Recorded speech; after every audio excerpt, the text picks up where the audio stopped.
Hello everyone, स्वागत है मेरे चैनल मैथ्स बाय मयंक पे। इस चैनल पे जैसा कि आप लोगों को पता है कि अभी तक हम लोगों ने बीपीएससी के जितने आए हुए प्रीवियस ईयर क्वेश्चन थे वो सब के सब कर लिए हैं। अब इस चैनल पे जो मेरे द्वारा नया जो मैथ का सेशन स्टार्ट हो रहा है वो सीटेट 2023 के लिए, जो भी आपको पता है कि बिहार में जो सीटेट हो रहा था, तो सीटेट के बाद अब बिहार सरकार ने बीपीएससी के द्वारा जो बिहार सुपर टेट के नाम से एक नया एग्जाम लेने के लिए नए पैटर्न पे उसको आधारित कर दिया है। नए पैटर्न के अनुसार उसको नया एग्जाम लिया जाएगा जो कि बीपीएससी कंडक्ट कराएगा आपको एग्जाम। और जब बीपीएससी कंडक्ट कराएगा तो थोड़ा क्वेश्चन का लेवल बहुत अच्छा होगा, और खासकर मैथ का तो थोड़ा बहुत अच्छा होता है। ठीक है, बीपीएससी में जैसे क्वेश्चन आते हैं वैसे ही होगा। तो ये जो सेशन है ये सीटेट 2023 के लिए जो जो भी अभ्यर्थी सीटेट 2023 के लिए फॉर्म भर चुके हैं उनके लिए है। इसमें जो सीटेट में 30 क्वेश्चन मैथ से पूछे जाते हैं, जिसमें 15 क्वेश्चन कंटेंट और 15 क्वेश्चन पेडा का रहते हैं, पेडागोजी का। तो इस 15 में जो कंटेंट है वो कंटेंट का 15 क्वेश्चन आपको सही करना ही करना है। ठीक है, तो इसके लिए ये जो सीरीज चल रहा है मैथ्स का ये सीटेट के लिए है, और इसमें मैं 15 क्वेश्चन रोज डेली डेली लेकर आऊंगा और डेली डेली हम लोग सॉल्व करेंगे। ये सेशन तब तक चलेगा जब तक एग्जाम आपका खत्म ना हो जाता है। तो चलते हैं, इसमें शुरू करते हैं ज़्यादा समय नहीं लेते हुए। अगर आप इस चैनल पर नए हैं तो इसे सब्सक्राइब कर दें, लाइक और शेयर करना ना भूलें। तो अच्छा लगे तो दोस्तों के साथ शेयर भी करें। चलिए हम अपना अगला क्वेश्चन लेते हैं, और ये हमारा पहला क्वेश्चन है इस सेशन का। जैसे ये हमारे सेशन का पहला क्वेश्चन है, कह रहा है कि 120, 210 और 330 के विभिन्न सार्व अभाज्य गुणनखंडों के वर्गों का योग है। देखिए, ये सार्व अभाज्य गुणनखंड क्या होते हैं? अभाज्य तो वो होते हैं प्राइम नंबर, अभाज्य प्राइम नंबर, अभाज्य मतलब प्राइम नंबर। प्राइम नंबर कौन होते हैं? जिनके गुणनखंड एक और वह स्वयं संख्या हो, एक और वह स्वयं संख्या हो, वही अभाज्य अभाज्य गुणनखंड होंगे। जैसे अगर हम माने दो एक ऐसी संख्या जो एक से कटेगी और स्वयं दो से कटेगी। जैसे तीन किससे किससे कटेगी? तो तीन एक से कटेगा, तीन और तीन से कटेगा और किसी से नहीं कटेगा। पांच जो है, पांच एक से कटेगा और पांच से कटेगा। तो ये एक और पांच का गुणनखंड हो गया, और यह अभाज्य गुणनखंड हो गया। ठीक, एक और तीन ये भी अभाज्य संख्या है और इसका ये गुणनखंड हो गया। ऐसे ही कह रहा है कि विभिन्न जो ये दिया हुआ है तीनों अंक, इनमें सार्व अभाज्य गुणनखंड निकालना है और उनके वर्गों को निकाल के फिर हमको ऐड कर देना है। तो हम इसको देखते हैं, इसको हम कैसे सॉल्व करेंगे। जैसे कि हमारे पास क्या दिया हुआ है, आप प्राइम नंबर समझ गए, अभाज्य संख्या। तो अभाज्य संख्या कौन होती है? वह संख्या अभाज्य संख्या होती है जिसके केवल दो गुणनखंड हो, उसके सिवा वह तीसरा गुणनखंड ना आए, वह केवल एक तथा स्वयं को छोड़कर किसी अन्य संख्या से नहीं विभाजित हो। तो यहाँ पे सारे गुणनखंड निकालने के लिए सबसे पहले हम इसका गुणनखंड निकालेंगे। जैसे 120, तो सबसे पहले हम सबसे छोटी संख्या जो 120 को विभाजित करेगी, तो हम दो से हम इसको विभाजित करेंगे, तो ये चला जाएगा कितने बार में? 60 बार में। फिर वो सबसे छोटी संख्या जो 60 को विभाजित करेगी, तो फिर दो से हम इसको भाग करेंगे तो 30 बार में जाएगा। फिर हम 2 से भाग करेंगे तो ये 15 बार में जाएगा।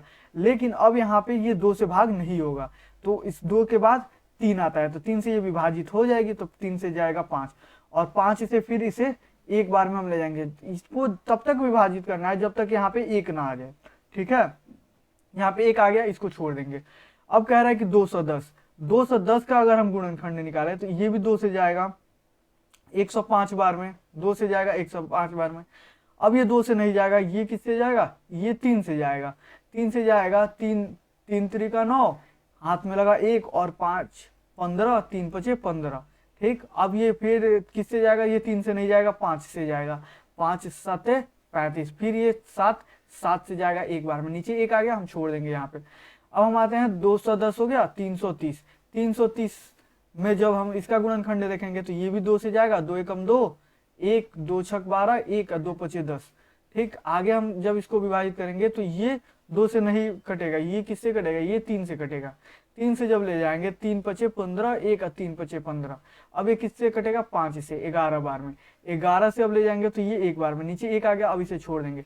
जब इसका गुणनखंड आ गया तो हम इसके सभी गुणनखंड 120, 210 और 330 के हम सभी गुणनखंड में जो गुणनखंड कॉमन होगा, जो तीनों में होगा कॉमन होगा, जैसे देखिए दो यहाँ पे, एक यहाँ पे दो है, एक यहाँ पे दो है, एक यहाँ पे दो है, तो तीनों में दो है, तो एक दो, दो दो और तीन दो, ये तीनों में दो होना चाहिए। ठीक है, किसी दो में होगा तो उसको हम नहीं कंसीडर करेंगे, तीनों में होना चाहिए। यहाँ पे देखिए, यहाँ पे एक और दो दिख रहा है, लेकिन इसमें दो है नहीं है, इसमें दो है नहीं है, तो हम इसके बाद दो को हम कंसीडर नहीं करेंगे। यहाँ पे एक तीन है, यहाँ पे एक तीन है और यहाँ पे एक तीन है, तीन तीन बचा, तो इसको हम क्या करेंगे, कंसीडर करेंगे।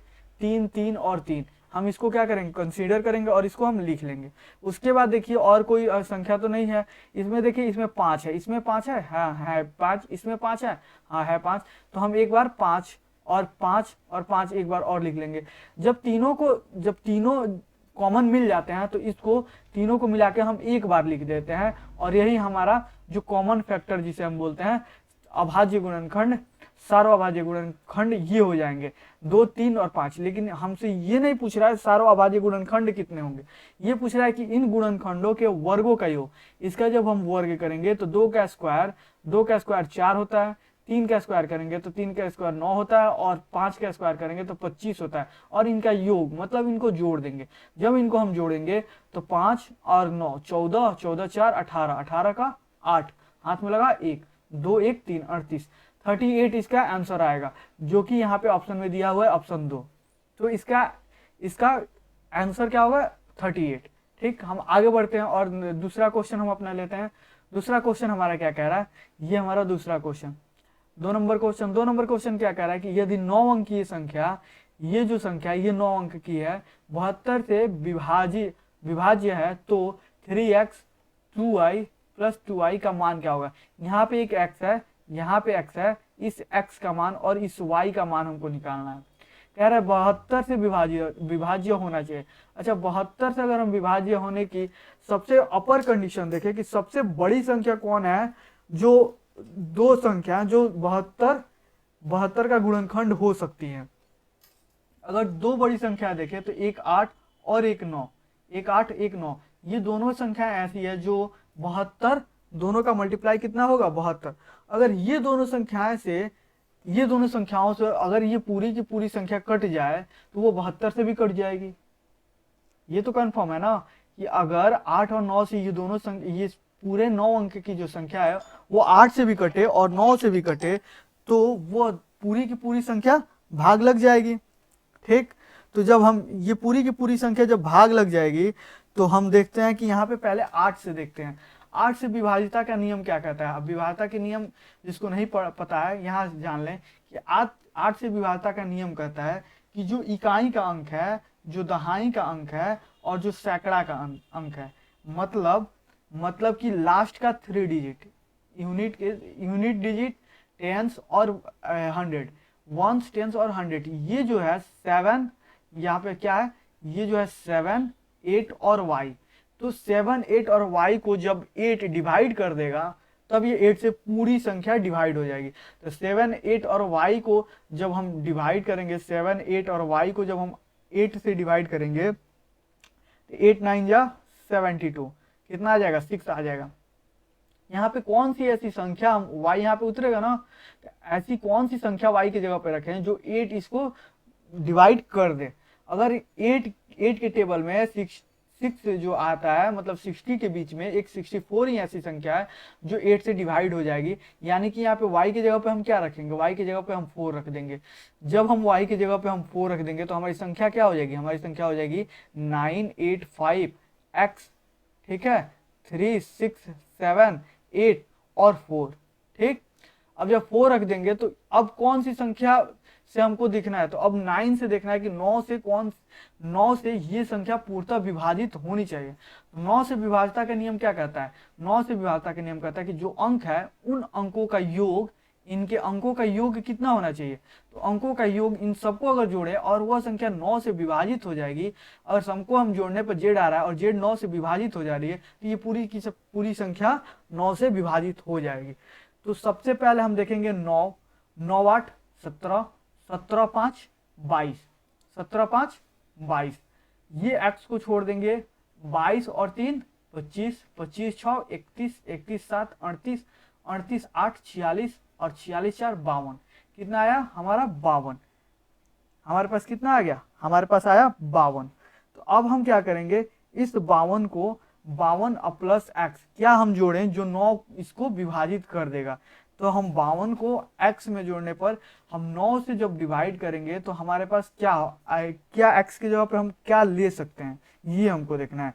तो x की जगह पे अगर हम 4 ले लें, जैसे अगर हम 9 के टेबल पढ़ें तो 50 से 60 के बीच कौन सी ऐसी संख्या है जो 9 के टेबल में आती है। तो हमारा एकमात्र संख्या 54, ठीक, 9 6 जा 54। तो 4 हम यहाँ पे रख सकते हैं, 4 हम x की जगह पे 4 रख सकते हैं। बस 4 ही एक ऐसी संख्या जो जिसमें हम जोड़ेंगे तो 9 से वो पूर्णतः डिवाइड हो जाएगा। तो यहाँ पे x की जगह पे क्या आ जाएगा 4 और y की जगह पे क्या आ जाएगा 4, यानी कि 4 4 दोनों आ जाएगा। अब इन दोनों को उठा के इसमें रख देंगे। ये क्या दे रहा है, ये कह रहा है 3x की जगह पे हमको 4 दो और 2 और y की जगह पे भी हमको 4 चाहिए। तो 3 4 या 12 और प्लस 2 4 या 8, कितना आ जाएगा 20। तो इन दोनों का जो मान आएगा वो 20 होगा। इन दोनों को ऐड करने पर जो मान आएगा वो क्या आएगा 20। तो यहाँ पे 23 नंबर आंसर है और यही हमारा आंसर हो जाएगा। आगे बढ़ते हैं, हम 3 नंबर क्वेश्चन देखते हैं। 3 नंबर ये क्वेश्चन सिंप्लीफिकेशन का है, ठीक है, ये क्वेश्चन 3 नंबर सिंप्लीफिकेशन का है। ये हम देखते हैं, इसको हम सॉल्व करते हैं। सबसे पहले ये तो हमारा पूर्णांक में है, जब हम इसको सॉल्व करेंगे तो इसको सॉल्व कैसे किया जाता है, ये 5 को 1 में इंटू करते हैं और जितना आए उतना में इसको हम ऐड कर देते हैं। तो 5 में 1 में इंटू करेंगे तो हमारा आ जाएगा 5 और 3 ऐड करेंगे तो 8 और 8/5, ठीक है। उसके बाद माइनस 2/3 को वैसे ही लिख देंगे और यहाँ पे है डिवाइड। जब डिवाइड को हम नीचे लाएंगे इसको, इसमें जैसे हम समझा दे रहे हैं फिर मिटा देते हैं। जैसे हम डिवाइड करेंगे तो डिवाइड का यही ना होता है 12 और अपॉन में 13। तो जब इसको डिवाइड करेंगे ये नीचे आ गया, जब इसको हम ऊपर करेंगे तो ये चला जाएगा इंटू में और ये 13 चला जाएगा ऊपर और 12 आ जाएगा नीचे। मतलब अगर आप डिवाइड देखें तो इसको एकदम इंटू में चेंज करें और इन दोनों को न्यूमरेटर और डिनोमिनेटर को चेंज कर दें, इन दोनों को पलट दें, ठीक है। जब हम पलटेंगे तो ये हमारा इतना आ जाएगा, ये हमारा इतना आ जाएगा। इसको हम क्या करेंगे, समझाने के लिए जो लिखे थे इसको हम मिटा देते हैं, ठीक है। तो हमारा इतना, इसको हम 13/12 हम लिख देंगे। उसके बाद हम क्या करेंगे, यहाँ पे प्लस देंगे 7/5 जैसे है वैसे ही, और गुना को तो गुना में ही वैसे ही का वैसे ही हम लिख देंगे। इसका डिवाइड करेंगे, जब डिवाइड करेंगे तो फिर इसको जब फ्रैक्शन में चेंज करेंगे तो ये हो जाएगा 11 5 55 1 56 अपन में 5। फिर यहाँ पे देखिए डिवाइड है तो हम इसको इंटू कर देंगे और जो ये मिक्स भिन्न है इसको हम जब भिन्न में चेंज करेंगे तो ये हो जाएगा 27 और 1 28/3। तो जब यहाँ पे जब पलटेंगे तो 3/28 हो जाएगा हमारा, ठीक। उसके बाद फिर इंटू, और जब हम इसको भिन्न में चेंज करेंगे तो ये हो जाएगा 20 120 और 121। ये कितना आ जाएगा 121 अपॉन में कितना आ जाएगा 6, ठीक। तो इतना हमारा आ गया। अब हम करेंगे जो ऊपर नीचे है गुना में, जैसे इसको है तो सबसे पहले बॉडमास का नियम क्या कहता है, हम इसको पहले सॉल्व करेंगे, क्यों, क्योंकि यहाँ पे मल्टीप्लाई है। उसके बाद हम इसको सॉल्व करेंगे, यहाँ पे मल्टीप्लाई है और ये सब में तो मल्टीप्लाई है, इन्हीं को सॉल्व करेंगे। तो 28 से अगर हम इसको काटे हैं तो 28 दूना 56 हमारा कट जाएगा, 2 3 6 ये भी हमारा कट जाएगा। नीचे क्या हमारा बच जाएगा, हमारे पास नीचे बच जाएगा 121 अपॉन में 5।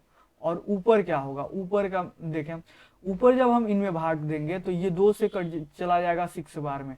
तो ऊपर क्या आ जाएगा, ऊपर आ जाएगा, जैसे यहाँ पे हम लिख लेते हैं, ऊपर क्या आ जाएगा, ऊपर आ जाएगा 8/5 और डिवाइड बाई ये आ जाएगा 13/18 प्लस, जब हम इसको सॉल्व करेंगे तो ये तो हमारा कुछ कटने वाला नहीं है, तो इसको हम ऐसे ही गुना कर देते हैं, 7 इंटू 1 7 और 5 इंटू 3 15, ठीक। और बटा में हम क्या लिख देंगे 121/5।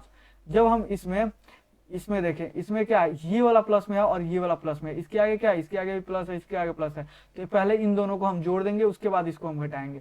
पहले इन दोनों को जोड़ेंगे, एलसीएम लेंगे तो 15 हमारा एलसीएम हो जाएगा, 5 से 15 जाएगा 3 बार में, 3 8 जा 24 और प्लस यहाँ पे क्या करना है, ऐड करना है, तो ऐड और 15 से डिवाइड करेंगे 15 में तो 1 और यहाँ पे ऐड कर देंगे 7, क्या ऐड कर देंगे हम 7, तो ये हमारा कितना हो जाएगा आगे चल के, ये हमारा 28 हो जाएगा, ये 31 हो जाएगा। अब माइनस यहाँ पे 13 और डिवाइड बाई 18 और बाई में 121/5।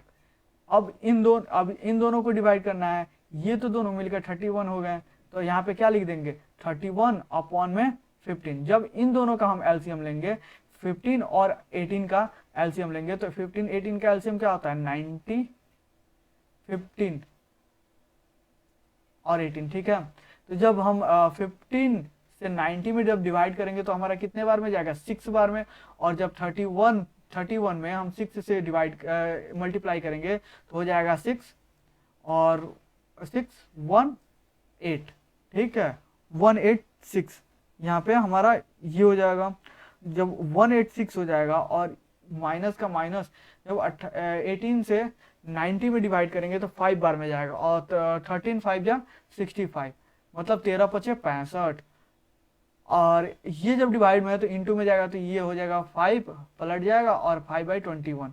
जब हम इसको सॉल्व करेंगे तो इसमें से इसको हम घटाएंगे तो 6 में से 5 जाएगा 1 और 8 में से 2 जाएगा, 8 में से 6 जाएगा 2 और यहाँ पे 1 का 1 आ जाएगा अपॉन में 90 और इंटू में 5 अपॉन 121 कैंसिल, 5 से 90 कटाएंगे तो चला जाएगा 18 बार में, तो हमारा आंसर क्या आ जाएगा 1/18। ये हमारा बच गया और यही हमारा आंसर हो गया, क्योंकि इसी को सॉल्व करके इतना लाना था। तो 1/18 ऑप्शन में देखे तो 1/18 ए नंबर दिया है और यही हमारा आंसर हो जाएगा। आगे हम बढ़ते हैं और देखते हैं 4 नंबर क्वेश्चन। ये क्या है, ये है 4 नंबर क्वेश्चन, ठीक। कह रहा है ये तो सिंपल, ये भी आपका सिंप्लीफिकेशन ही है, एकदम सिंपल वाला बॉड मास का, इसमें भी नियम लगे। यहाँ पे कह रहा है कि then what is the value of p, p का मान निकाल देना है, पी यहाँ पे है। सबसे पहले हम क्या करेंगे, इन तीनों को जोड़ लेंगे। सबसे पहले इन तीनों को हम जोड़ें, सबसे पहले इन तीनों को जोड़ें, क्योंकि ये माइनस में है तो इसका काम तो बाद में करेंगे। इन तीनों को जब जोड़ेंगे तो ये हो जाएगा 3.4। जोड़ने का नियम, जब भी दशमलव का ऐड देखे तो जोड़ने के लिए यहाँ पे जब दशमलव यहाँ पे दे दिए तो इसके आगे यहाँ पे जो दशमलव है वो, और इसके आगे अब जितने अंक हैं पहले लिखें, उसके बाद जितने अंक है उसको बाद में लिखें। यहाँ पे देखें तो यहाँ पे भी डेसिमल पहले 9 और 3 और 6, ठीक। जब ऐड करेंगे जो खाली अंक बच गया वहाँ पे हम 0 0 बैठा लेंगे, क्योंकि दशमलव के बाद 0 का कोई वैल्यू होता नहीं है, ठीक है। जब हम देखेंगे यहाँ पे तो ये क्या करेंगे, इनको ऐड करेंगे तो ये हो जाएगा हमारा 5, ये हो जाएगा 6 2 8, यहाँ पे हो जाएगा 4 3 7 डेसिमल का डेसिमल, और 5 और 9 14, ये हमारा कितना आ जाएगा 14.785 ऐड करने पर। अब हमको इसमें घटाना क्या है, इसमें घटाना है 3 इंटू इतना 4.1003। जब इसमें हम गुना करेंगे तो ये हो जाएगा 3 3 जा 9, 3 में 0 से गुना करेंगे तो 0, 3 में 0 से गुना करेंगे 0, 3 में 1 से गुना करेंगे 3 और पॉइंट 3 में 4 से गुना करेंगे 12। यानी कि हमको घटाना क्या है, हमको घटाना है, अगर हम यहाँ पे घटाएं, जैसे अगर हम इसको मिटा दें और हम यहाँ पे लाकर इसको घटाएं, जैसे इससे हम देखें, अगर हम यहाँ पे इसको घटाएं 12.3009, ठीक। जब हम इसको घटाएंगे तो यहाँ पे भी फिर हम क्या करेंगे, एक 0 बैठा देंगे, और जब इस इधर से इधर जब इससे एक ऐड लेंगे, एक उसको क्या बोलते हैं, एक जमा लेंगे, तो ये कितना हो जाएगा, ये 10 हो जाएगा। 10 में से 9 गया, 1, यहाँ पे क्या बचा, यहाँ पे 4 बचा, क्योंकि ये तो अपना 1 दे दिया है, 4 बचा तो 4 यहाँ पे उतार देंगे, 8 को उतार देंगे, 7 में से 3 गया 4, ठीक। फिर पॉइंट और 14 में से 12 को हम घटाएंगे तो आ जाएगा हमारा 2, ठीक। ये कितना हो जाएगा, ये 2.4841। अब कह रहा है is equal to 3 minus p, ठीक, 3 माइनस पी। तो अब हम क्या करेंगे, इस p को इधर लाएंगे। जब इस p को इधर लाएंगे तो p हमारा क्या हो जाएगा, प्लस में 3 को 3 रखेंगे, और 2.4841 को हम जब हम इधर लाएंगे तो ये हमारा माइनस में हो जाएगा, 2.4841 को इधर लाने के बाद ये क्या हो जाएगा, हमारे माइनस में हो जाएगा। तो ये माइनस में, जब हम यहाँ पे 3.0000 में से 2.4841 को हम घटाएंगे, सब्ट्रैक्ट करेंगे, तो ये हो जाएगा 9, ये हमारा हो जाएगा 5, यहाँ पे हमारा बच जाएगा 9, 9 में से 5, 9 ही बचेगा। ठीक, तो 9, 5 9 बचेगा, 9 में से 8 गया 1, यहाँ बचा क्या, यहाँ बचा फिर 9, 9 में से 4 गया 5, और ये तो इधर दे दिया है एक अपना, तो यहाँ पे 220, ये हमारा क्या आ जाएगा इतना, इसको घटाने के बाद हमारा आ जाएगा 0.5159, और यही हमारा क्या हो जाएगा, यही हमारा आंसर हो जाएगा। क्योंकि हमसे पूछा क्या है, हमसे पी के वैल्यू पूछा है और पी का वैल्यू यही आ रहा है, तो ये आंसर में है, ये यहाँ आ रहा है 5159, यही हमारा आंसर होगा। तो ये रहा 4 नंबर। आगे हम बढ़ते हैं 5 नंबर। ये जो होता है ना, ये बोर्ड मास के नियम पे सब काम करते हैं। ठीक है, पहले हमको बोर्ड मास, ठीक, पहले हमको ब्रैकेट वाला सॉल्व करना है। ब्रैकेट वाला नहीं है तो हम ऑफ का सॉल्व करेंगे जहां पे का लिखा हो। अगर का वाला नहीं है तो हमको डिवाइड का सॉल्व करना है, और डिवाइड भी नहीं है तो हम मल्टीप्लाई करेंगे, और सब है तो स्टेप बाय स्टेप ऐसे ही करेंगे। पहले ब्रैकेट करेंगे, फिर ऑफ का करेंगे, फिर डिवाइड करेंगे, फिर मल्टीप्लाई करेंगे, फिर एडिशन, फिर सब्ट्रैक्शन, ऐसे ही हम करते आएंगे तो हमारा एक प्रॉपर वे में सॉल्व होते जाएगा। ये बहुत आसान ही क्वेश्चन होता है बोर्ड मार्क्स से। हम आगे बढ़ते हैं, 5 नंबर क्वेश्चन देखते हैं। ये हमारा 5 नंबर क्वेश्चन है। 5 नंबर क्वेश्चन क्या कह रहा है कि -5 और 6 के बीच स्थित पूर्णांकों के घनों का योग। पूर्णांक मतलब इंटीजर्स, पूर्णांक इंटीजर्स, इंटीजर्स पूर्णांक क्या होते हैं? पूर्णांक वो संख्या होती है जो 0, -1, -2, -3 डैश डैश डैश, हम डैश डैश डैश आ जाए माइनस इन्फिनिटिव तक। उसके बाद इधर बढ़े दाहिने साइड तो 1, 2, 3, 4 डैश डैश डैश इन्फिनिटिव। ये हमारा क्या, ये हमारा इंटीजर्स है। मतलब 0 से पहले माइनस में इन्फिनिटिव तक, और 0 के बाद प्लस में इन्फिनिटिव तक, जहां तक जाएंगे वो हमारा क्या है, इंटीजर्स है। यही कह रहा है कि पूर्णांकों के घन का योग। तो -5 और 6, यहाँ पे हम 6 लिख दें। ठीक, ये बीच में हमारा 0 रहेगा, तो 0 से पहले -1 आता है, उससे पहले -2, उसके पहले -3, उसके पहले -4 और -5। लेकिन कह रहा है कि -5 और 6 के बीच, ये क्या कर रहा है बीच, तो -5 को हम कंसीडर नहीं करेंगे। -5 और 6 को हम क्या करेंगे, हटा देंगे। हमारा क्या हो जाएगा, -4, -3, -2, -1, 0, 1, 2, 3, 4, 5। ठीक है, अब कह रहा है कि इनके घनों का योग, ना स्क्वायर नहीं, घन।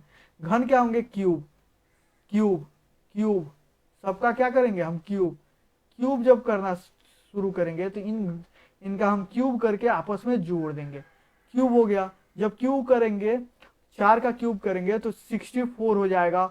और अगर स्क्वायर रहता तो माइनस तो प्लस में हो जाता, लेकिन एक और, जैसे यहाँ पे अगर हम देखें क्यूब है तो माइनस इंटू माइनस करना पड़ेगा, तो 2 माइनस मिलके प्लस हो जाएंगे, एक माइनस बच गया, वही माइनस यहाँ पे लिख देंगे, तो -64। फिर हम क्या करेंगे, यहाँ पे ऐड करना है, घनों का योग पूछा है। 3 का क्यूब कोष्ट देके, फिर यहाँ पे माइनस का माइनस, और 3 का क्यूब कितना था, 27। फिर प्लस करना है, और 2 का क्यूब -8, 2 का क्यूब -8। ठीक, उसके बाद इसको हम प्लस करेंगे, 1 का क्यूब 1, और 0 का क्यूब, 1 का क्यूब -1, 1 का क्यूब -1, 0 का क्यूब 0, फिर 1 का क्यूब। अब यहाँ पे +1 जाएगा, क्योंकि प्लस प्लस प्लस, कितना भी प्लस हम ऑड हो या फिर इवन हो, प्लस ही आता है, तो +1। 2 का क्यूब 8, 3 का क्यूब 27, 4 का क्यूब 64, 5 का क्यूब 125। ठीक, अब हम क्या करेंगे, यहाँ पे देखें, यहाँ पे -1 है, यहाँ पे +1 है, ये दोनों घट जाएगा और 0 बना लेगा।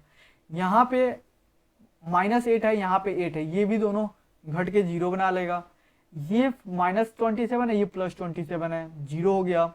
ये -14 है, -64 है, ये +64 है, दोनों घट जाएगा। इधर अब कुछ नहीं बचा, इधर क्या बचा, इधर बचा 125। तो यही 125 जो बच गया यही हमारा आंसर हो गया। यानी कि घनों का जो योग होगा, इनके बीच जो पूर्णांकों के घनों का योग होगा वो 125 ही होगा। बस इतना ही इस क्वेश्चन में पूछा था और यही हमारा आंसर होगा 125। आगे हम बढ़ते हैं और देखते हैं हम 6 नंबर हमारा क्वेश्चन। 6 नंबर हमारा क्वेश्चन क्या कहता है, ये रहा 6 नंबर क्वेश्चन।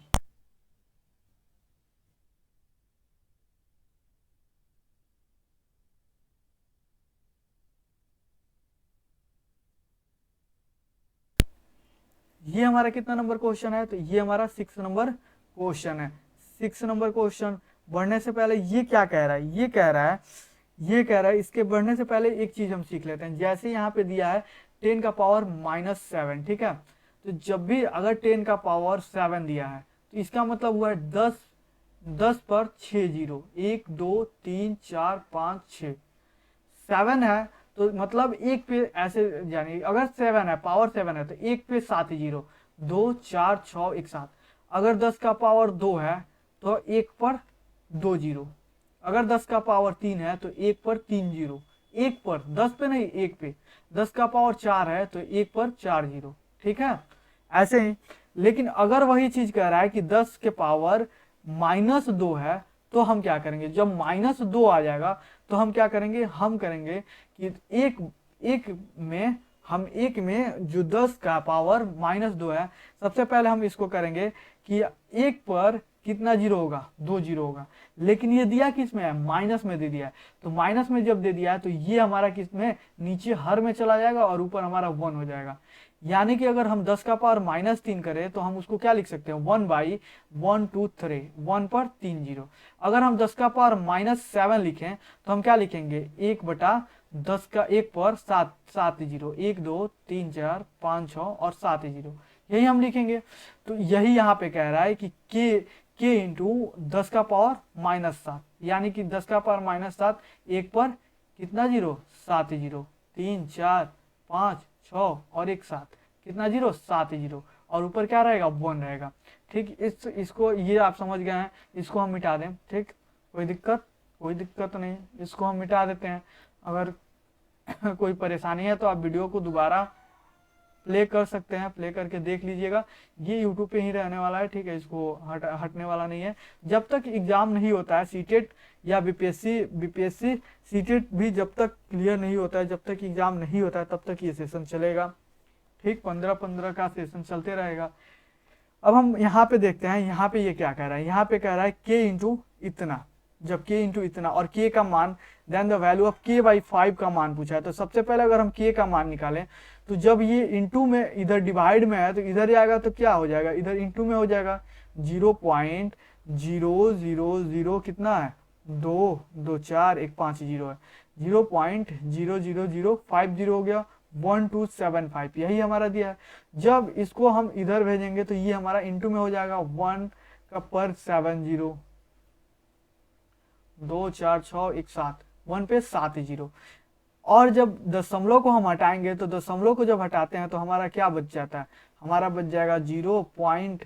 जब हम डेसिमल को हम हटा रहे हैं, देखिए यहाँ पे डेसिमल था, हम इसको हटा दिए, इस डेसिमल को हम क्या किए, हटा दिए, तो ये जीरो उतरा, ये जीरो उतरा, फिर 1 2 3 4 जीरो, 1 2 7 5 और गुने में कितना हमारा, एक पे कितना जीरो, 7 जीरो, ठीक है, 7 जीरो। और जब हम डेसिमल हटाएं तो ये जीरो, ये डेसिमल जब हटता है, अगर डेसिमल हटता है तो नीचे उतना ही, डेसिमल के बाद जितना अंक रहता है उतना ही अंक वहां पे जीरो बैठ जाता है। जैसे डेसिमल के बाद कितना अंक है, 2 2 4 1 5 6 7 8 9, 9 अंक है, तो हम 9 जीरो बैठा देंगे, ठीक है, हम 9 जीरो बैठा देंगे, 2 4 6 2 8 1 9, एक बार जोड़ लीजिएगा, गिन लीजिएगा, ठीक है, 9 जीरो बैठाएंगे तो ये ऊपर डिवाइड में हो जाएगा, तो हम 9 जीरो, ये ऊपर कितना जीरो था, 2 4 6 1 7, 7 जीरो था, इस 7 जीरो को हम यहाँ से 7 जीरो काट देंगे, ठीक है, 7 जीरो से 7 जीरो चला गया, हमारे पास नीचे क्या बचा। और ये देखिए, ये हमारे पास डिजिट है, इस डिजिट के पहले जो जीरो है इसका कोई वैल्यू है नहीं, तो हम क्या लिख देंगे, हम लिख देंगे 1275 अपॉन में कितना जीरो, 2 जीरो, ठीक, अपॉन में कितना जीरो, 2 जीरो। अब कह रहा है कि ये 2 जीरो जब ऊपर जाएगा तो फिर डेसिमल में लगेगा, 2 जीरो जब डेसिमल में लगेगा तो 2 अंक के बाद लगेगा, तो यहाँ पे क्या हो जाएगा, यहाँ पे 12.75। ये कितना का मान हुआ, ये के का मान हुआ, लेकिन हमको तो के का मान पूछा ही नहीं है। हमको क्या पूछा है, हमको पूछा है k/5, k/5। जब इधर डिवाइड होगा 5 से तो इधर भी हम डिवाइड कर देंगे 5 से, ठीक। अच्छा, अगर हम यहाँ पे पॉइंट ना लिखकर, अगर हम अभी यहाँ पे पॉइंट को हम हटा दें, जैसे कि अगर हम यहाँ पे पॉइंट को हटा दें, ठीक, हम पॉइंट बाद में कर लेते हैं, कैलकुलेशन आसान हो जाएगा इससे, ठीक। फिर वहाँ पे पॉइंट हटाएंगे, फिर 5 से डिवाइड करेंगे, फिर पॉइंट बढ़ाएंगे। यहाँ पे जब यही के का मान हो गया तो इसी में हम क्या करें, इसी में हम 5 से डिवाइड ना कर दें। जब हम 5 से डिवाइड करेंगे तो ये 5 से जब डिवाइड होगा तो 5 2 जा 10, हाँ कितना बचा, 2 बचा, 2 और 7 आ गया, तो 5 5 जा 25, फिर क्या बचा, फिर 2 बचा और फिर 5 उतर जाएगा, फिर 5 5 जा 25, इतना हमारा बचा। और नीचे क्या बचा, नीचे हुआ 100। जब अब क्या करते हैं, अब हम डेसिमल को ऊपर ले जाते हैं, इससे कैलकुलेशन हमारा आसान हो जाएगा। जब हम अब डेसिमल को ऊपर ले जाते हैं तो हमारा क्या हो जाएगा, 2.55, और ये 2.55 k/5 का मान है 2.55। या फिर अगर फ्रैक्शन में दिया रहता तो इतना हमारा मान हो जाता, लेकिन इसको क्या डेसिमल में चेंज कर दिया है, तो 2.55 2 नंबर इसका आंसर हो जाएगा, ठीक। आगे बढ़ते हैं और हम देखते हैं ये कितना नंबर क्वेश्चन था, ये 8 नंबर क्वेश्चन था। आगे हम बढ़ते हैं और आगे हम देखते हैं 9 नंबर क्वेश्चन। हमारा 9 नंबर क्वेश्चन कहता है, ये जो क्वेश्चन है ये समानुपात से क्वेश्चन है। आप यहाँ देखिए, ये समानुपात से क्वेश्चन है, ठीक है। अनुपात समानुपात, समानुपात का साइन क्या होता है, समानुपात का साइन होता है ये, ठीक। और जब ये वाला समानुपात हटेगा तो हमारे पास एक कांस्टेंट आ जाता है। ये कह रहा है कि यदि प्रत्येक संख्या 5, 11, 3 तथा 8 में x जोड़ा जाए, प्रत्येक में x जोड़ा जाए, तो इस प्रकार इसी क्रम में प्राप्त संख्याएं समानुपात में होंगी। जैसे कह रहा है कि 5 में हम क्या जोड़ दें, x, और अपॉन में हम क्या कर दें 11, और 11 में हम क्या जोड़ दिए, x, ठीक, 4 संख्याएं। और कह रहा है समानुपात, समानुपात को हटाएंगे तो एक कांस्टेंट हम यहाँ पे इज इक्वल टू लगा देंगे। जब इज इक्वल टू लगाएंगे तो यहाँ पे ऊपर अब क्या हो जाएगा, 3 + x, ये क्या था, x जोड़ रहे हैं, यहाँ पे 3 है, और बटा में 8 + फिर x, ठीक। अब यहाँ पे जब बराबर के इधर है, ये डिवाइड में है, ये डिवाइड में, तो इधर जाके क्या करेगा, इसको इधर गुना कर दो, इसको इधर गुना कर दो, यही ना होता है। तो जब इसको इधर गुना करेंगे तो पहले हम क्या करेंगे, 8 से सब में डिवाइड करेंगे, 8 से जब 5 + x में डिवाइड करेंगे तो ये हमारा हो जाएगा 40, 5 8 जा 40 प्लस 8x, 8x, ठीक। अब क्या बचा, अब x बचा, प्लस x से इसमें डिवाइड करेंगे तो प्लस का प्लस और 5x, ठीक, और फिर प्लस का प्लस x में जब डिवाइड करेंगे तो ये हमारा हो जाएगा x², क्या हमारा हो जाएगा x², ठीक।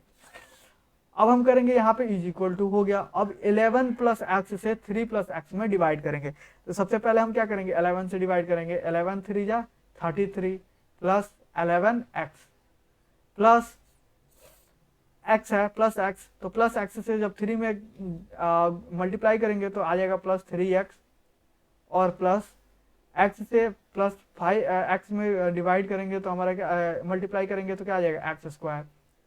ये सब प्लस के इधर है, इधर आएंगे तो क्या होगा, ये हो जाएगा 40 - 33, ठीक, प्लस यहाँ पे 8x और ये 5x, कितना हो जाएगा 13x, और यहाँ पे 11x और यहाँ पे 3x, कितना हो जाएगा 14x। तो ये जब इधर आएगा तो आ जाएगा -14x प्लस x², और इधर का है x², ये इधर आएगा तो ये हो जाएगा -x² इज इक्वल टू जो हमारा मान है वो 0 हम मान लें, इज इक्वल टू क्या हमारा 0, इधर तो कुछ नहीं बचा, x² प्लस और x² माइनस हमारा कट जाएगा। जब हम 40 में से हम 33 को हम घटाएंगे, किसमें से, जब हम 40 में से 33 को हम घटाते हैं तो हमारा क्या बचेगा, हमारा बचेगा 7, ठीक, और ये जो है वो हो जाएगा प्लस 13x में से 14x गया, अच्छा यहाँ पे प्लस नहीं होगा, जब 13x से 14x हम घटाएंगे, जब 13x से हम 14x घटाएंगे तो हमारा क्या बचेगा, x बचेगा, और माइनस का साइन बड़ा है तो यहाँ पे क्या आएगा, माइनस आएगा, इज इक्वल टू 0। एक्स का मान निकालना है तो एक्स उधर चला जाएगा, तो एक्स इज इक्वल टू क्या आ जाएगा, 7। और एक्स का मान क्या आ जाएगा, 7। लेकिन हमको एक्स का मान नहीं पूछा है, हमको बोला है कि एक्स का मान अब इसमें रखिए और रख के तब इसका मान निकालिए। तो हम जब अंदर रूट में एक्स का मान रखेंगे तो एक्स 7 रखेंगे एक्स का मान, तो 7 + 2 कितना हो जाएगा, 9। और इंटू में जब हम एक्स का मान 7 रखेंगे 4x - 3 में, तो हो जाएगा 7 × 4 28, और -3 करेंगे तो 25। अब हम यहाँ पे गुना करने नहीं बैठ जाएंगे, ठीक। यहाँ पे हम जानते हैं कि 3 का जब वर्गमूल निकालते हैं तो 3 आता है, और इंटू का इंटू, और 25 का वर्गमूल 5 आता है, और इन दोनों को बाहर निकाल के जब गुना करेंगे तो हमारा आंसर आ जाएगा 15। आप अगर गुना भी करना चाहें तो आप गुना करके देख सकते हैं, 8 × 25 = 200, और 9 तो 225। 225 का वर्गमूल कितना होता है, 15। ऐसे भी हो जाएगा, लेकिन ऐसे ज़्यादा आसान होता है, ठीक है। तो इसका आंसर क्या हो जाएगा, 15, जो कि 2 नंबर क्वेश्चन है। देखिए मैथ्स जो है ना, मैथ्स अपने एक कला है, आप कहाँ से उसका आंसर ला रहे हैं और सही तरीके से ला रहे हैं तो वो सही है, ठीक। जैसे अगर हम यहाँ से भी इसका आंसर निकाल दें और यहाँ से भी इसका आंसर निकाल दें, तो ये आप पे डिपेंड करता है आप कितना जल्दी बनाते हैं। और आपको पता है कि एक लिमिटेड समय है, 15 क्वेश्चन भी बनाना है, तो जल्दी नहीं बनाया तो अच्छा है, ठीक। तो हम आगे बढ़ते हैं, ये हमारा क्वेश्चन कितना था, 9 नंबर। आगे बढ़ते हैं, 10 नंबर क्वेश्चन हम देखते हैं। 10 नंबर क्वेश्चन क्या कह रहा है, ये हमारा 10 नंबर क्वेश्चन, और ये हमारा क्वेश्चन किससे आया, प्रॉफिट लॉस से आया है। प्रॉफिट लॉस से क्वेश्चन आया है, कह रहा है कि किसी वस्तु का मूल्य उसके क्रय मूल्य से 25% अधिक अंकित किया जाता है। यदि वस्तु को उसके अंकित मूल्य पर 25% के छूट देकर बेचा जाए तो क्या होगा, हानि होगा। 5.3/4 का हानि होगा, 4% का हानि होगा, या फिर 6.1/4% का हानि होगा, या फिर 6.3/4% का लाभ होगा, या कोई लाभ या कोई हानि नहीं होगा, ठीक। तो देखिए इसको जब अगर आप स्टैंडर्ड तरीके से शॉर्टकट में बनाना चाहते हैं तो वो भी है, और आप थोड़ा लॉन्ग में बनाना चाहते हैं तो वो भी है। आप XYZ मत मानिएगा, उसमें ज़्यादा टाइम कंज्यूमिंग हो जाता है। XYZ मानते हैं, सिंपल सा जो क्वेश्चन कह रहा है हमको वैसे कर देना है, कुछ नहीं करना है। कह रहा है कि क्वेश्चन पढ़िए क्या कह रहा है, कह रहा है कि किसी वस्तु का मूल्य उसके क्रय मूल्य से 25% अधिक अंकित किया जाता है। अधिक अंकित करने का मतलब एमआरपी, और क्रय मूल्य का मतलब सीपी। मतलब सीपी मान लेते हैं कि 100 है, 100 रुपए है। कह रहा है कि ये जितना सीपी है ना, इससे 25% अधिक अंकित किया जाता है एमआरपी। तो 100 का 25% कितना होता है, 25, और ये जो ऐड करेंगे तो 125 जो आएगा यही हमारा क्या होगा, एमआरपी होगा। कह रहा है इतना हम एमआरपी अंकित कर दिए। अंकित करने का मतलब ही हुआ एमआरपी। अब कह रहा है कि वस्तु के अंकित मूल्य पर, इस मूल्य पर 25% के छूट देकर बेचा जाता है। याद रखिएगा हमेशा छूट किस पे दिया जाएगा, अंकित मूल्य पे दिया जाएगा। अब तो यहाँ पे छूट जो दे रहा है यहाँ पे अंकित मूल्य पे ही दे रहा है। अब कह रहा है कि 125, जब हम 125 पर 25% का छूट देंगे तो 125 का 25% हमारा कितना हो जाएगा, हम इसको काट देंगे 4 से, जब डिवाइड करेंगे तो 31.25 यही हमारा आएगा। तो हम इतना हम क्या करेंगे, इतना हम डिस्काउंट दे रहे हैं, इतना परसेंट 25%, यानी कि 31.25 रुपए हम डिस्काउंट दे रहे हैं। 125 एमआरपी लिखा हुआ है, उस पर हम 31.25 रुपए हम क्या कर रहे हैं, डिस्काउंट दे रहे हैं। तो हम उसको कितना में बेच रहे हैं, तो जब यहाँ पे डेसिमल देके यहाँ पे 2 जीरो बैठा देंगे, घटा देंगे 5, यहाँ 9 में से यहाँ पे 5, यहाँ पे 9 में से 2 गया 7, यहाँ पे डेसिमल 4, 4 में से 1 गया 3, और ये बचा 4 में से गया 3, 12 में से 3 गया 9। उसको हम वो वस्तु कितना में दिए, ये हमारा एसपी हो गया, कितने में दे दिए, 93.75 में दे दिए। जब हम उसको इतना रुपए में दे दिए और हम खरीदे कितना थे, हमारा सीपी 100 रुपये था, तो हमको हानि हुआ। तो ये तो लाभ वाला होगा नहीं, और ये भी हमारा नहीं होगा। हमको दिख रहा है कि हमको हानि हो रहा है। अब हानि कितना का हुआ, हानि कितने का हुआ, तो हानि हमारा 100 रुपया में से हम 93.75 हम घटा देंगे तो उतना रुपये का हानि हुआ। यानी कि अगर हम घटाएं तो 5 2 पॉइंट, ये हमारा हो जाएगा 6.25 रुपये का हानि हुआ। जब हम इसको परसेंटेज में बदल देंगे तो 6.25 बाई CP हमारा 100 गुने में 100%, 100 से 100 कैंसिल, हमारा आ जाएगा 6.25%। और यही हमारा क्या है 6.25%, यहाँ पे 6.25%। और यही हमारा क्या है हानि है। 6.25% को हम क्या लिख सकते हैं, हम यहाँ पे इसको मिक्स फ्रैक्शन में लिख दिया है, तो इसको हम लिख देंगे 6 से ही 1/4%, 6 इंटू 1/4%। और यही हमारा क्या हो जाएगा आंसर हो जाएगा। 2 नंबर हमारा आंसर, ये भी हमारा आंसर गलत है, 2 नंबर हमारा आंसर सही है। अब हम बढ़ते हैं अगला 11 नंबर क्वेश्चन देखते हैं। 11 नंबर क्वेश्चन क्या कहता है, 11 नंबर सबसे सिंपल और सबसे आसान क्वेश्चन इस सेशन का। कुछ नहीं करना है, एक्स वाई जेड का मान दिया है, चुपचाप यहाँ पे रख के और मान निकाल देना है। कोई फॉर्मूला पे पढ़ना ही नहीं है, फॉर्मूला का झंझट यहाँ पे मत रखिए, ठीक है। फॉर्मूला का रखने लगेगा दिक्कत हो जाएगा, ठीक है। सिंपल सा आप क्या कीजिए, एक्स वाई जेड का मान रख दीजिए। वहां बोला है कि वाई स्क्वायर, वाई की जगह पे क्या है 3, 3 का स्क्वायर 9, ठीक। सिंपल रखते जाइए। एक्स स्क्वायर, एक्स का स्क्वायर यहाँ पे प्लस नहीं होगा, इंटू में है, ठीक, इंटू, दोनों के बीच कुछ नहीं है तो यानी कि इंटू। एक्स स्क्वायर, एक्स के जगह पर क्या है -2, -2 का स्क्वायर करेंगे +4, माइनस का स्क्वायर प्लस और 2 का स्क्वायर 4 +4। फिर क्या कह रहा है +2 का 2 यहाँ पे जैसे कि तैसे यहाँ पे उतार दीजिए। y का क्यूब कह रहा है, y कितना है 3 है, 3 का क्यूब 27। डाटा बहुत छोटा छोटा है इसीलिए हम बैठा दिए, ठीक है। डाटा बड़ा रहता तो हम इसको फार्मूला से जाते हैं। और माइनस यहाँ पे आएंगे 3, 3 का 3, यहाँ पे एक्स स्क्वायर, एक्स की जगह पर -2, 2 का स्क्वायर करेंगे 4, फिर इंटू वाई स्क्वायर, वाई कितना है 3, 3 का स्क्वायर 9, फिर +4, 4 एक्स वाई जेड, कुछ नहीं करना है, -2 एक्स इंटू -2, ठीक, x into -2 into 3 into Z की जगह पर -3 रख देंगे। अब इसको हम सॉल्व कर देंगे, 9 4 जा 36 प्लस ये कितना हो जाएगा 27 दूना 54, ठीक, माइनस इसको जब गुना करेंगे तो 3 चौका 12 9 108, ठीक, प्लस ये जब गुना करेंगे तो वो 4 ये पहले तो माइनस यहाँ पे माइनस यहाँ पे गुना होके ये प्लस हो जाएगा, ये दोनों गुना होके ये दोनों गुना होके प्लस हो जाएगा। और 2 3 जा 6, 6 3 जा 18, 18 4 जा 72, ठीक, हमारा यही हो जाएगा। अब हम क्या करेंगे 108 को हम छोड़ देंगे क्योंकि यहाँ पे माइनस है, प्लस इसके आगे माइनस है, तो हम इसको अभी नहीं, हम माइनस घटाएंगे। इस प्लस इस प्लस इस प्लस इन तीनों को हम क्या करेंगे जोड़ लेंगे पहले। जब हम जोड़ेंगे तो ये हो जाएगा 6 4 10 10 2 12, हाथ में कितना आया, हाथ में आ गया बचा 1। अब 3 5 8 8 7 15 और 1 कितना हुआ 16, और 16 माइनस 108, 16 162 माइनस 108, यही हमारा आएगा। जब यही हमारा आएगा तो जब हम इसको सॉल्व करेंगे,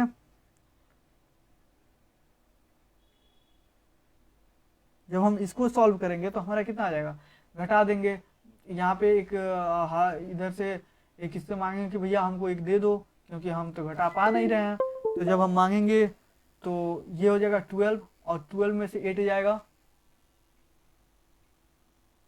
12 में से 8 गया 4, ठीक, 4 यहाँ पे बचा 6 6 ये दे दिया अपना तो 5, तो इसका आंसर क्या हो जाएगा, इसका आंसर हो जाएगा 54, -54 नहीं 54, ठीक है। आगे हम बढ़ते हैं और देखते हैं हमारा 12 नंबर क्वेश्चन। 12 नंबर क्वेश्चन क्या कहता है, ये त्रिभुज से क्वेश्चन है, त्रिभुज सर्वांग क्षमता से ये क्वेश्चन है। इसमें 2 त्रिभुज बोला है कि ABC, यहाँ पे A B और C, ABC एक त्रिभुज, और एक और त्रिभुज बोल रहा है कि यहाँ पे हम एक त्रिभुज देख लेते हैं EABC, और ऐसे ही हम देख लेते हैं FE और D, एक त्रिभुज ये, एक त्रिभुज ये। याद रखिएगा जिस नंबर पे ये है, जैसे सीक्वेंस में ये सजा हुआ है वैसे सीक्वेंस में इसको भी हम सजा देंगे। जैसे ये ABC इधर से हम स्टार्ट किए तो FED इधर से ही स्टार्ट करेंगे।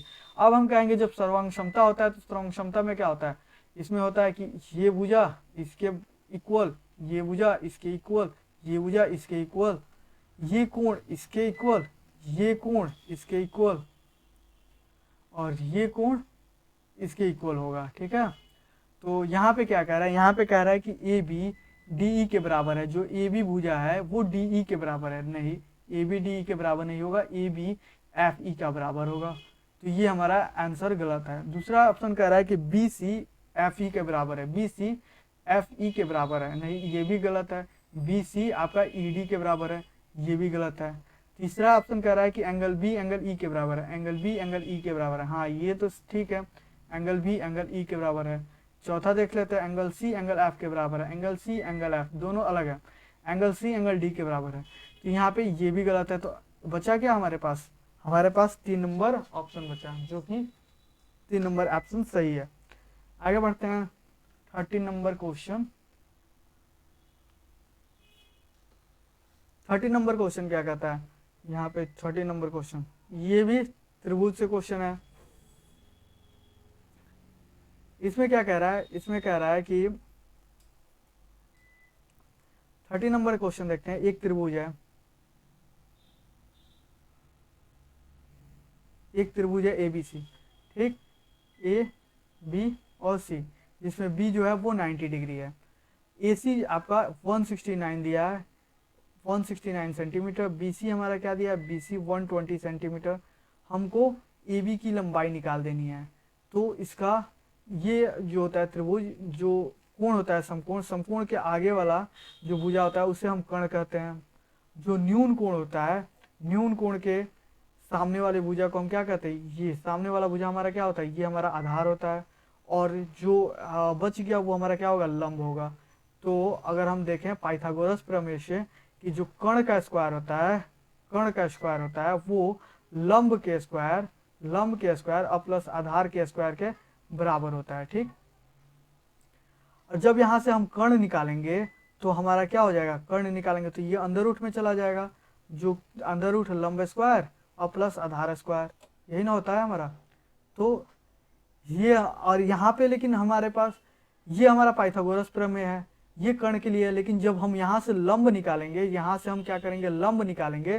तो जब लंब निकालेंगे, इसको अगर हम मिटाते हैं, क्योंकि हमको क्या चाहिए, हमको लंब चाहिए, तो यहाँ से हम क्या निकाल लेते हैं, लंब निकाल लेते हैं। जब हम यहाँ से लंब निकालेंगे, जब हम लंब का स्क्वायर निकालेंगे तो हमारा कर्ण का स्क्वायर लंब को हम यहीं पे रहने देते हैं, कर्ण का स्क्वायर इस आधार को इधर भेजते हैं, माइनस आधार का स्क्वायर। ठीक, और जब लंब निकालेंगे तो लंब हमारा क्या हो जाएगा, लंब हो जाएगा हमारा अंडर रूट कर्ण स्क्वायर और माइनस आधार स्क्वायर, यही हमारा हो जाएगा। इसी कर्ण के जगह पे हम 169 का स्क्वायर और उसमें से 120 का स्क्वायर को घटा देंगे, जो आएगा हमारा वो अंदर रूट में होगा, अंदर रूट निकालेंगे तो वही हमारा आंसर आएगा। तो हम यहाँ पे इसको देखते हैं, यहाँ पे अगर हम अंदर रूट 169 इसका स्क्वायर करें और 120 का स्क्वायर करें तो 169 का स्क्वायर क्या होगा, तो 169 यहाँ पे 169 जो कर्ण है हमारा, और आधार क्या है, हमारा आधार क्या है 120 हमारा आधार है, और लंब स्क्वायर। ठीक, तो जब हम इसको देखते हैं तो हमारा जब 169 का हम स्क्वायर निकालते हैं तो 169 का स्क्वायर क्या होता है 28 और 561, ये इसका स्क्वायर होता है। और 12 के यहाँ पे स्क्वायर निकाल लेंगे 144 और डबल जीरो हम बैठा देंगे। ठीक, यहाँ पे जो होता, अच्छा यहाँ पे माइनस होगा, सॉरी यहाँ पे क्या होगा, यहाँ पे माइनस होगा, प्लस नहीं होगा, क्योंकि हम लंब निकाल रहे हैं, कर्ण निकालते तब यहाँ पे प्लस होता है। केवल कर्ण में ही प्लस होता है, लंब और आधार में क्या होता है, यहाँ पे माइनस होता है, लंब और आधार में माइनस होता है। जब इन दोनों को हम घटाएंगे तो ये हमारा कितना हो जाएगा, अंडर रूट ये हो जाएगा 1, ये हो जाएगा 1, ये हमारा 6 आया, ये फिर 1, ये 4 और 1। जब हम इसका स्क्वायर निकालेंगे तो इसका स्क्वायर कितना होता है, इसका स्क्वायर 119 होता है, और यही हमारा आंसर होगा 119 सेंटीमीटर, जो कि हमारा लंब पूछा था। अगर हम चाहें तो इसको हम इसका पहले हम अनुपात निकाल सकते हैं, रेशियो निकाल के उसके बाद भी हम लंब निकाल सकते हैं। ठीक, तो इसका आंसर क्या हो जाएगा 119, ये सी नंबर इसका, 3 नंबर इसका आंसर हो जाएगा। आगे बढ़ते हैं 40 नंबर क्वेश्चन देखते हैं। ये रहा हमारा 40 नंबर क्वेश्चन। 40 नंबर क्वेश्चन क्या कहता है कि P का मान इतना दिया है, Q का मान इतना दिया है तथा R का मान इतना दिया है। हमको क्या निकालना है, हमको P minus Q plus R निकालना है। तो यहाँ पे बॉडमास के नियम से सबसे पहले हम किसको हल करेंगे, सबसे पहले हम ब्रैकेट वाले को हल करेंगे। ब्रैकेट वाला क्या दिया है, ब्रैकेट वाला दिया है P माइनस Q। सबसे पहले हम ब्रैकेट वाला को हल करेंगे। P की जगह पे हम इसके ये जो भी हम मेरा इक्वेशन दिया है P की जगह पे हम रख देंगे। इसको हम क्या रखेंगे, 10x² माइनस 8y और 8y² प्लस 5xy। यहाँ पे आ जाएगा माइनस। Q की जगह पे हम क्या रखेंगे, Q की जगह पे इसका मान रखेंगे। यहाँ पे आगे माइनस है तो सब माइनस, अच्छा ये इसको छोड़ देते हैं, जैसे है वैसे हम उतार देते हैं। जैसे माइनस है, माइनस के अंदर हम क्या रखेंगे, Q का मान क्या दिया है, 12xy प्लस 10y² और प्लस 3x²। ठीक, ये हमारा Q का दिया है। जब हम इसको सॉल्व करेंगे तो हम आएंगे 10x² minus 8y² plus 5xy और माइनस, जब इसमें माइनस से गुना करेंगे तो ये हमारा हो जाएगा 12xy। ठीक, 12xy, ये प्लस है, माइनस से जब गुना होगा तो माइनस हो जाएगा 10y² और माइनस 3x²। ठीक, 3x²। अब हम क्या करेंगे, इसको सॉल्व करेंगे। जब इसको सॉल्व करेंगे तो यहाँ पे हमारा क्या है, 10x² और यहाँ पे क्या है, 3x²। 10x² में से 3x² गया 7x²। तो यहाँ पे हमारा क्या हो गया, 7x²। यहाँ पे माइनस 8y² है, यहाँ पे माइनस 10y² है। तो जब इन दोनों को हम जोड़ेंगे तो माइनस माइनस हमारा क्या हो जाएगा, प्लस हो जाएगा, लेकिन साइन किसका रहेगा, माइनस का। और 10 और 8 18 हो जाएगा और y² का y²। यहाँ पे 5xy और यहाँ पे माइनस में 12xy दिया है। जब हम इन दोनों को घटाएंगे तो हमारा आ जाएगा 5 में से 12 गया 7xy और माइनस का साइन बड़ा है तो माइनस 7xy। ठीक, ये हमारा आ जाएगा। तो ये तो एक हो गया। अब हम छोड़े क्या थे, हम छोड़े थे अंत वाला जो r है, तो r का मान छोड़े थे। तो अब हम इसमें क्या करेंगे, इसमें हम r को ऐड करेंगे। r का मान क्या दिया है, r का दिया है यहाँ पे 8y² minus 3x² plus 4x और y, x इंटू वाई, यही हमारा दिया है, यही हमारा आ रहा है। अब हम क्या करेंगे, फिर यहाँ पे 7x² और यहाँ पे माइनस 3x²। जब इसको हम घटाएंगे तो आ जाएगा 4x²। यहाँ पे 18y², यहाँ पे 8y²। जब हम इसको घटाएंगे तो ये हमारा माइनस प्लस माइनस घटाएंगे तो 10y² आ जाएगा। ठीक, ये माइनस 7xy और ये प्लस 7xy। तो हम जब इनको घटाएंगे तो ये हमारा हो जाएगा 7 में से 4 गया 3xy और माइनस का साइन बढ़ा तो माइनस।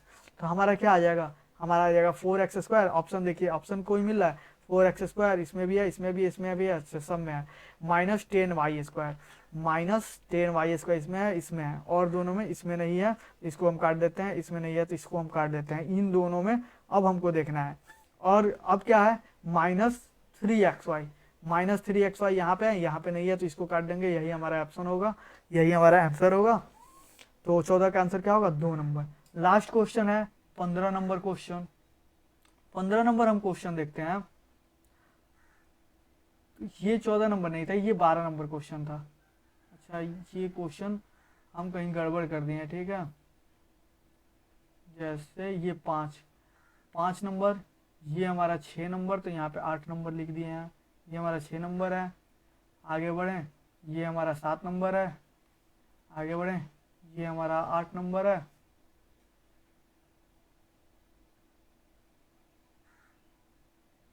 ये हमारा 8 नंबर है। एक मिनट यार, ये क्या हो रहा है, ये हमारा 8 नंबर है।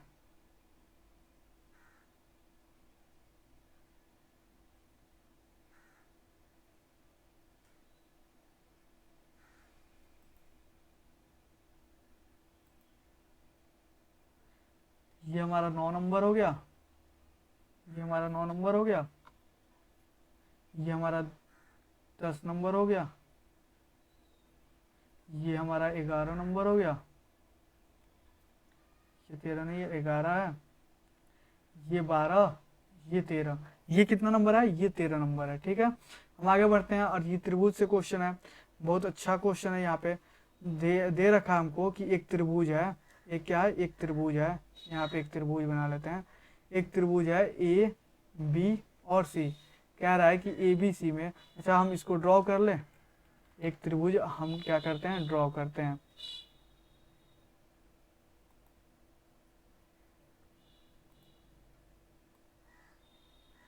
ये हमारा त्रिभुज है। ठीक है, ये हमारा क्या है, ये एक त्रिभुज है।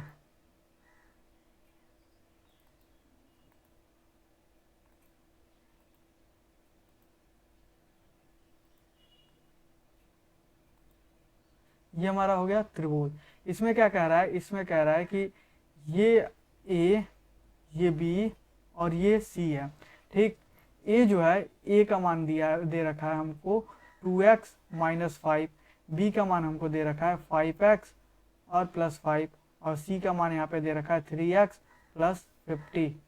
ठीक, कह रहा है कि ए बी सी भुजा बी सी, ये जो भुजा बी सी है इसको हम क्या करते हैं, आगे बढ़ाते हैं, और ये हमारा हो गया डी, डी तक बढ़ा दिए। अब कह रहा है जब डी तक बढ़ा रहे हैं तो डी तक बढ़ाया जाता है, और जो सी ई है, जो सी है और ई है, सी ई ए सी डी, जो ए है ये सी और डी, ए सी डी को समद्विभाजित करती है। यहाँ पे मतलब इसको बराबर भागों में बांट देती है। ये जितना है ना, इसको बराबर बराबर भागों में बांट देती है, और ये जो है वो पॉइंट ई है। ठीक है, सी ई जो रेखा है वो इसको बराबर भागों में बांट देती है। तो हमको पूछा है कि, हमको क्या पूछा है, हमको क्या पूछा है, ई सी डी, हमको ई सी डी ये वाला एंगल निकालने के लिए बोला है। तो त्रिभुज के, अगर हम देखें त्रिभुज के जो अंदर कोण बनते हैं उन सारे तीनों कोणों का योग जो होता है वो 180 होता है। ठीक, तो हम यहाँ पे x दिया है, तो x का मान जब हम निकालेंगे तो हम क्या निकालेंगे, इन तीनों को हम जोड़ देंगे, तीनों को जोड़ेंगे 2x minus 5 plus 5x plus 5 plus 3x plus 50 is equal to 180। ठीक, 180 डिग्री। यहाँ पे 2x है, यहाँ पे 5x है, 5 2 7x और 3 10x माइनस 5 प्लस 5, ये तो कैंसिल हो जाएगा, बचा क्या, प्लस 50 इज इक्वल टू 180। जब 50 को इधर करेंगे तो हमारा आ जाएगा 10x is equal to 130, x is equal to 13। ठीक, x कितना आ जाएगा 13। तो हम जहाँ जहाँ x है वहाँ पे हम 13 का मान रखेंगे, यहाँ पे 13 का मान रखेंगे। 13 2 जा 2 26 और माइनस 5 21, यानी कि a का मान कितना हो गया 21 डिग्री। इसका मान देखें तो 13 5 जा 65 और 5 70, b कितना हो गया 70 डिग्री। और यहाँ पे जब हम 13 रखेंगे तो 39 और 50 89। ठीक, ये 89 डिग्री हो गया। अब ये जो रूल करता है ये बोलता है कि अगर कोई त्रिभुज के बाहर ही, अगर त्रिभुज के बाहर कोई एंगल है तो वो पूरा का पूरा एंगल, यानी कि ये एंगल पूरा का पूरा एंगल अंदर के जो दो एंगल है उनके योग के बराबर होगा। और ये वाले एंगल के नहीं, इसके जो बाहर के एंगल है, जो इससे दूर एंगल है, जो इससे दूर वाले एंगल है, मतलब ए और बी, इनके योग के बराबर ये वाला एंगल होगा। इन दोनों को जोड़ देंगे, अगर हम 70 प्लस 21 जोड़ देंगे तो जो हमारा 91 होगा, ये पूरे के पूरे एंगल के बराबर होगा 91 डिग्री। लेकिन कह रहा है कि ये पूरे के एंगल को जो सीई है, सीई ये क्या करता है, दो भागों में बांट देता है, दो भागों में बांट देता है। यानी कि हम भी क्या करेंगे 91 को 2 से डिवाइड करेंगे। जब हम 91 को 2 से डिवाइड करेंगे तो 45 इंटू 1/2 डिग्री हमारा क्या आ जाएगा, आंसर आ जाएगा। यानी कि ये जो होगा ये वाला एंगल, ये 45 इंटू 1/2 डिग्री होगा, और ये वाला जो एंगल होगा ये भी 45 इंटू 1/2 डिग्री होगा। तो हमारा यही आंसर यही हमारा क्वेश्चन पूछा था कि ये वाला एंगल कितना होगा, जो कि हमारा 45 इंटू 1/2 डिग्री आ रहा है, और यही हमारा आंसर होगा। ठीक, तो इसका आंसर क्या होगा 45 इंटू 1/2 डिग्री। हम आगे बढ़ते हैं और 14 नंबर क्वेश्चन लेते हैं। ये सेकंड लास्ट क्वेश्चन है, ये हमारा 14 नंबर क्वेश्चन है, नंबरिंग कर लेते हैं। ये कह रहा है कि एक समलंब चतुर्भुज है जिसमें A B parallel to D C, A B और डी सी का अनुपात 2:1 है और ए बी और डी सी के बीच की समलंब का क्षेत्रफल, समलंब का क्षेत्रफल कितना दिया है 720 सेंटीमीटर स्क्वायर। तो ए बी की लंबाई, समलंब चतुर्भुज होता है क्या, समलंब चतुर्भुज ये ट्रेपीजियम, समलंब चतुर्भुज ट्रेपीजियम, ये हमारा हो गया और ये हो गया।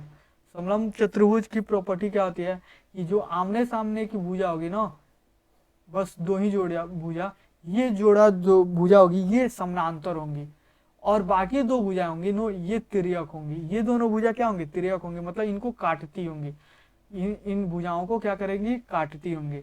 तो ये तिर्यक होगी और ये दोनों समलंब होंगे। इसकी जो लंबाई होगी ये h, इसको क्या कहेंगे h, और ये कितना होगा, ये इसकी जो लंबाई है यही हमको, इसकी जो लंबाई है, यहाँ पे एक मिनट, लंबाई कट गया है, जो लंबाई कट गया है।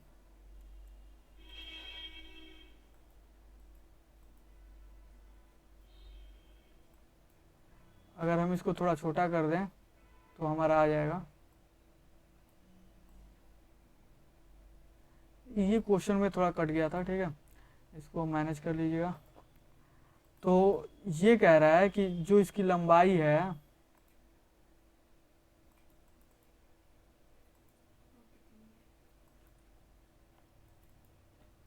ये जो बोला है ये इसकी जो हाइट है, यानी कि जो ए बी और डी सी के बीच, अगर ये ए बी और ये हमारा क्या है सी डी, ए बी और सी डी के बीच की जो दूरी है, यानी कि इसकी हाइट है या फिर इसकी दूरी बोले, वो 20 सेंटीमीटर की है।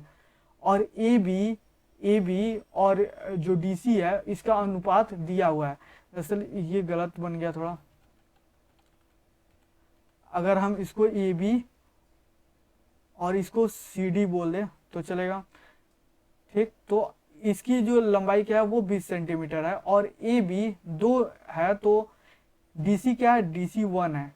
हमको यहाँ पे अनुपात दिया है, ए बी अनुपात, ए बी और डी सी का अनुपात दिया है 2:1, तो ए बी 2 और डी सी क्या है, डी सी 1 है।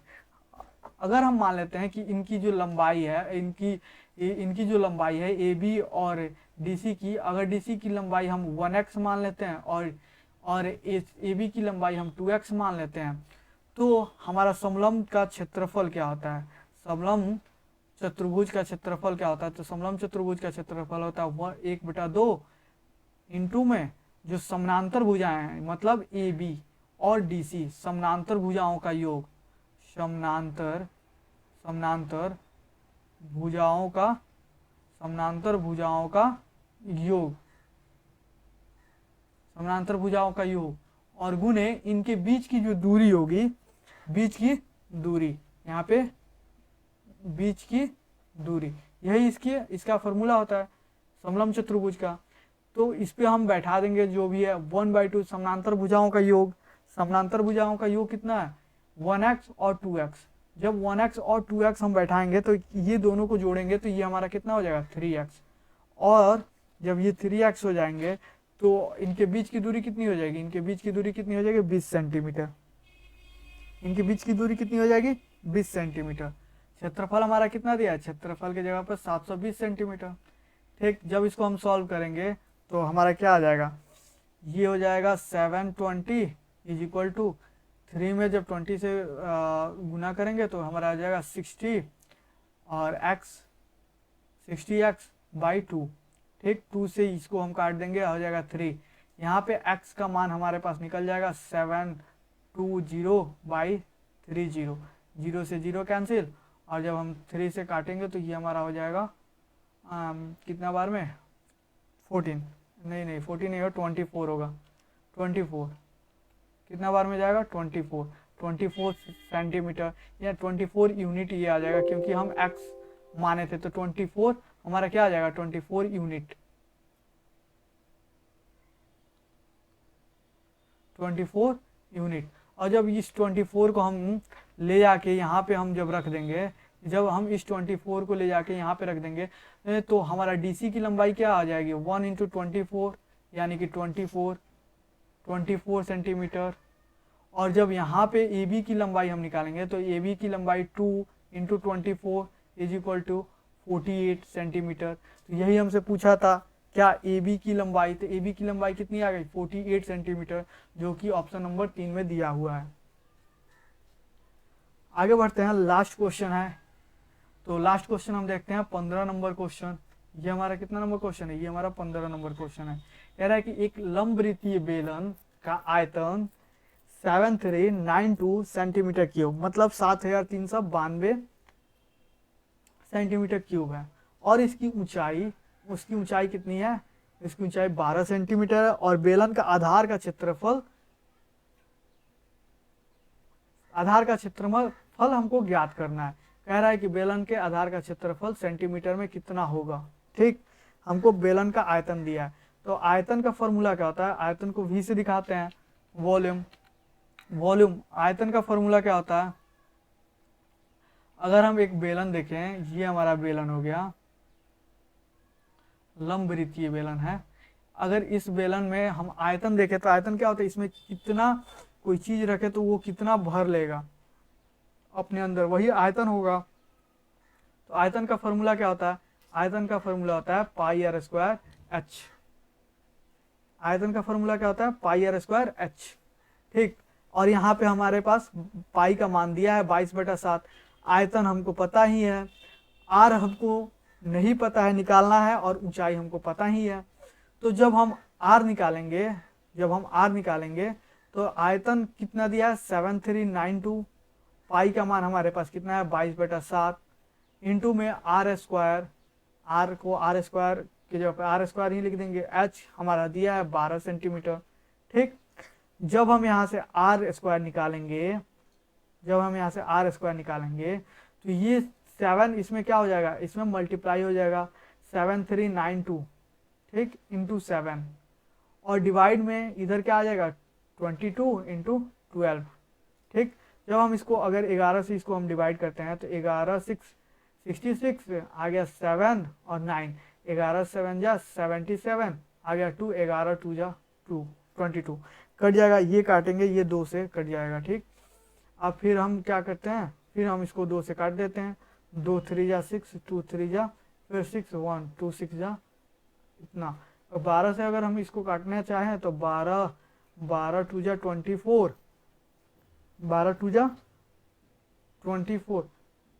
24 ये कट सकता है, 12 2 जा 24 आ गया 9 और 6, 12 6 जा 12 8 जा 96। ठीक है, तो 28 यहाँ पे आ गया। तो आर स्क्वायर कितना आ गया, आर स्क्वायर आ गया 7 इंटू 28। ठीक, लेकिन ये हमसे तो पूछा नहीं है, ये आर स्क्वायर की वैल्यू है, हमसे पूछ रहा है जो इसके बेस में है उसका क्षेत्रफल। तो बेस में क्या है, बेस में कोई भी बेलन होगा उसके बेस में क्या होता है, एक पाई होता है, और पाई का जो क्षेत्रफल होता है वो पाई आर स्क्वायर होता है। पाई का क्षेत्रफल क्या होता है, पाई आर स्क्वायर। यही हमसे पूछा है, यहाँ पे ये तो आर स्क्वायर होगा ना, यही हमसे पूछा है, ये हमारा आर स्क्वायर हम निकाल लेते हैं। हमसे क्या पूछा है, पाई आर स्क्वायर। तो पाई आर स्क्वायर जब हम निकालेंगे तो पाई का मान हमारा पास दे दिया है 22/7। आर स्क्वायर का मान क्या आया है 7 इंटू 28। 7 से 7 को हम काट देंगे, हमारे पास क्षेत्रफल क्या हो जाएगा 22 गुने 28। जब हम इसमें गुना करेंगे 22 गुने 28 तो कितना हो जाएगा 616 सेंटीमीटर स्क्वायर। क्षेत्रफल निकाल रहे हैं तो सेंटीमीटर स्क्वायर, तो इसका आंसर क्या हो जाएगा 616। और यही हमारा आंसर हो गया 616, 3 नंबर। यहाँ पे ऑप्शन 4 कट गया, 4 कुछ होगा। ठीक है, तो हमारे पास ऑप्शन क्या है 3 नंबर जो कि इसको सेटिस्फाई कर रहा है, और यही हमारा आंसर होगा। तो ये हमारा 15 क्वेश्चन रहा जो कि हम लोग ने सॉल्व किया, और ऐसे ही रोज नए सीरीज आते रहेंगे 15 क्वेश्चन का, और हम रोज 15 क्वेश्चन करके जब तक एग्जाम नहीं हो रहा है तब तक हम 15 क्वेश्चन हम करते रहेंगे। ठीक, और ये सीटेट के लिए था। तो अगर आप अभी तक बने हैं इस चैनल पे, अगर आपको चैनल अच्छा लगे, मेरा जो कंटेंट है वो अच्छा लगे, तो आप इसको लाइक कर दें, सब्सक्राइब कर दें और दोस्तों के साथ शेयर करना ना भूलें। आज के लिए बस इतना ही। जय हिंद।